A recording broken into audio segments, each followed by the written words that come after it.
Hi, everybody. I'm Nick, and my intelligence briefing was over Chinese industrial/economic espionage.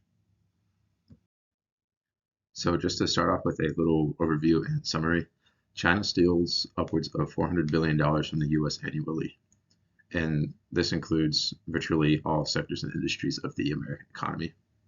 The Chinese Students and Scholars Association, most commonly referred to as the CSSA, has a very strong and prominent presence on American college campuses, and this has sparked many counterintelligence concerns because the CSSA is often under the direct influence and direction by the Chinese Communist Party. The FBI opens an investigation on average about every 12 hours relating to Chinese industrial espionage. And there are already thousands of cases across the US that, again, span to almost every industry and sector. The economic impact has resulted in a decrease in market value for goods, the loss of industries, loss of jobs, and the creation of trade imbalances. National security implications revolve around the US losing the technological advantage over China. And another pressing issue is that our historic outer space superiority is quickly being diminished. I think it's important to define industrial and economic espionage, and the National Counterintelligence Security Center does a great job of doing that. You can pause the video and read the entire definition if you want, but I think the first little paraphrase summarizes it really well. It is stealing a trade secret or proprietary information, or appropriating, taking, carrying away, or concealing, or by fraud, artifice, or deception obtaining a trade secret of proprietary information without the authorization of the owner of the trade secret or proprietary information. Now I'm going to go into the background and context of the issue. In the end of the 1800s, China ended centuries of strict isolationist and trade restricting policies, and as a result of this, it left China very desperate to modernize their economy. Later in the early 20th century, the Soviet Union helped them achieve this. And a big part of this was exporting students to the Soviet Union to learn and train. And altogether, there were approximately 38,000 Chinese students that were sent to the Soviet Union. Later in 1960, the Soviet Union abandoned China in this aspect, and that again left them very desperate. During the same year, the Institute of Scientific and Technical Information of China, referred to as the ISTIC, was established. The main goal of the ISTIC was to ramp up China's use of open source intelligence collection, primarily by collecting intelligence on foreign technology. And this made China realize how much can be gained from not revolution, espionage.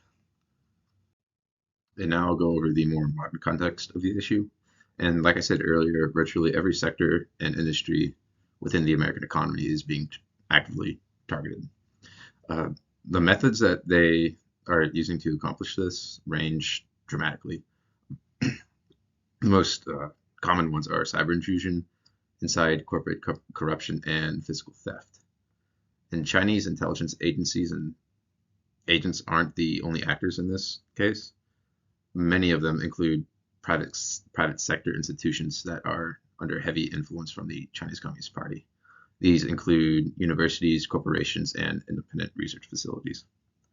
And the FBI director, Christopher Wray, accurately summarizes the modern context of the issue when he states the Chinese have targeted companies producing everything from proprietary rice and corn seeds to software for wind turbines to high-end medical devices. And they are not just targeting innovation and R&D. They're going after cost and pricing information, internal strategy documents, bulk PII, anything that gives them a competitive advantage. Like I brought up earlier, a major concern, or new major concern, is the Chinese Students and Scholars Association. This was established in the year 1970 by the Chinese Communist Party, and today there are over 200 branches that span across all college campuses in the United States. And many of these CSSA branches are under the control and direction of the Chinese Communist Party. So before the CCP sends students off to America to study, the MSS, which is China's premier intelligence agency, will establish relationships with students and co-ops. They will be delegated with acquiring intelligence and technology and other espionage operations. Once these students get back to China after studying in the United States, the MSS will promptly debrief them on what they have collected. And of course, all this has sparked major counterintelligence concerns. Bill Evanina, who is a high-ranking official in the ODNI, does a great job at telling us why the CSSA presence on American college campuses is of great concern. Quote, "A lot of our ideas, technology, research, and innovations are incubated on those university campuses. That is where the science and technology originates, and that is why it is the most prime place to steal." The graph here, provided by the Economist Intelligence Unit, shows exported Chinese student statistics. And on the left, you can see that in the United States, there are about 400,000 Chinese students that study in the US in 2019. And you can see by far that they sent most of their students to the United States. And on the right, you can see that around 1/3, a little bit more than 1/3 of all foreign students studying in the US were from China. Now I'll go more in depth into the qualitative data. The Center for Strategic and International Studies provides a survey that includes all of the incidents of Chinese industrial espionage over the last 20 years. Excuse me. 49% of the incidents directly involved the People's Liberation Army, or the Chinese Communist Party. 41% of perpetrators were Chinese citizens. 29% of the incidents aimed at acquiring military technology, and 54% of incidents were aimed at acquiring commercial technology. One of the most famous recent incidents of this, as I'm sure we all remember, was when China sent a spy balloon over the continental United States earlier in the year. So the balloon started up in Alaska and made its way down to the coast of South Carolina, where it was shot down by the US military. And the balloon was charged with collecting signals intelligence and flew over areas in the United States that could provide it with sensitive information, such as military bases. And another one was in 2022, when computer hackers backed by the CCP stole $20 million worth of COVID relief funds from the US government. And these funds included small business loans and unemployment insurance money. FBI Director Wray disclosed all the information on the slide, and it does a good job at painting the severity of the problem. In 2020, the FBI had around 1,000 active investigations, and 2 years later, the number increased to 2,000 active investigations. And all these spanned across all 56 of the FBI field offices. And each case encompassed, not each case, but all the cases encompassed almost every industry and sector. In 2022, a new case was being opened every 12 hours on average within the FBI. And this implies that by the end of 2023, the FBI will have opened more than 700 new investigations. The CSIS provides a graph that shows all Chinese industrial espionage cases in the United States for the past 20 years. And you can see that the last dot, which was in 2022, which tells us that there were 16,000 active cases. And this is not limiting to the FBI. This includes all organizations and institutions across the United States. The economic impact this has had on the US is very concerning. In 2013, it was confirmed that China stole approximately $300 billion worth of US proprietary and trade information. Later in 2018, the ODNI updated this and said that it increased to around 400 billion during that year. So this means that there was a 33% increase of Chinese industrial espionage in the United States over that 5-year span. These calculations include a 20% reduction of products that could have been bought at full market cost in the United States. And of course, this leads to loss of jobs, loss of industries, more reliance on foreign economies, and creates a huge trade imbalance. Congress confirmed that approximately 2 million American jobs have been lost due to Chinese industrial espionage. And this is roughly equivalent to the entire population of the city ordinance of Houston losing their jobs. The national security implications are also of great concern. And this strongly revolves around the US military losing the technological advantage over China. From stealing our secrets, the People's Liberation Army has made advances in the following fields: naval systems, hypersonic tech, avionics, autonomous robots, and much more.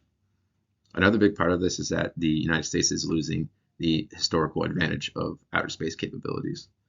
There have been several illegal export cases involving the following areas that relate to outer space: engine design, software, cryogenic coolers, sensors, optics, and much more. A big factor in this was in 2015 when the People's Liberation Army established the Strategic Support Force, or the SSF. And the SSF acts as China's premier space, electronic warfare, and cyber branch. It is also highly suspected that the SSF has used stolen US technology to make rapid advancements in these fields. And maintaining superiority in outer space is crucial for US strategic interests and national security. A quote by Efthimotas accurately summarizes this: "The increase in PLA capabilities is significant because of the US dependency on space capabilities for communication, economic strength, critical infrastructure, safety and resiliency, and to protect military power globally." As it is well known, China is going to surpass the United States as the world's premier power within the next 3 decades.